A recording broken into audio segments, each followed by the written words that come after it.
ବନ୍ୟାଞ୍ଚଳରେ ପଞ୍ଚାୟତିରାଜ ମନ୍ତ୍ରୀ ଏବଂ ଉଚ୍ଚଶିକ୍ଷା ମନ୍ତ୍ରୀ ଭଦ୍ରକ ବନ୍ୟାଞ୍ଚଳ ବୁଲିଲେ। ଘାଇ ଦେଖିଲେ ପଞ୍ଚାୟତିରାଜ ଏବଂ ଗ୍ରାମ୍ୟ ଉନ୍ନୟନ ମନ୍ତ୍ରୀ ରବିନାରାୟଣ ନାୟକ। ଭଦ୍ରକ ଧାମନଗର ତିହିଡି ଓ ଚାନ୍ଦବାଲି ଅଞ୍ଚଳ ବୁଲିଛନ୍ତି। ଉଚ୍ଚଶିକ୍ଷା ମନ୍ତ୍ରୀ ସୂର୍ଯ୍ୟବଂଶୀ ସୁରଜଙ୍କ ସହିତ ଘାଇ ବୁଲିବା ସହିତ ସମସ୍ୟାକୁ ନେଇ ଆଲୋଚନା ବି କରିଛନ୍ତି। କହିଛନ୍ତି ବନ୍ୟା ପାଇଁ ସରକାରଙ୍କର ପଦକ୍ଷେପକୁ ଲୋକେ ସ୍ୱାଗତ କରୁଛନ୍ତି। ଦୁଇଟି ବଡ଼ ଘାଇ ବୁଲି ଦେଖିଲୁ। ବିଭାଗୀୟ ଅଧିକାରୀମାନେ ସାଙ୍ଗରେ ଅଛନ୍ତି। ଖୁବ୍ ଶୀଘ୍ର ମରାମତି ହେଉଛି। କାମ ତଦାରଖ କରିବା ପାଇଁ ମୁଁ ନିଜେ ପୁଣି ଆସିବି ବୋଲି ମନ୍ତ୍ରୀ କହିଛନ୍ତି। किंतु माननीय मुख्यमंत्री आसिले माननीय मंत्री मैंने आसिले एठिकार विधायक जी मंत्री अच्छा से जगी रहिले एठिकार जिते विधायक अच्छा समस्ते जगी रोचे एवं जगी लोकों भितर लोक हिसाब से रोचे खाइबा ठारू जावतीय जो घाई होती आज आम ये अपबिंधा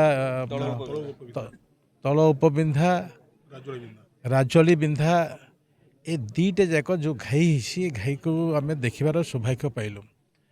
ये रेस्टोरेशन गोटे रेस्टोरेशन होती आ गए रेस्टोरेशन बाकी अच्छी तुरंत करने आम टे टेक्निकाल एपट सेपट थिला ताकू भी आम कहीसु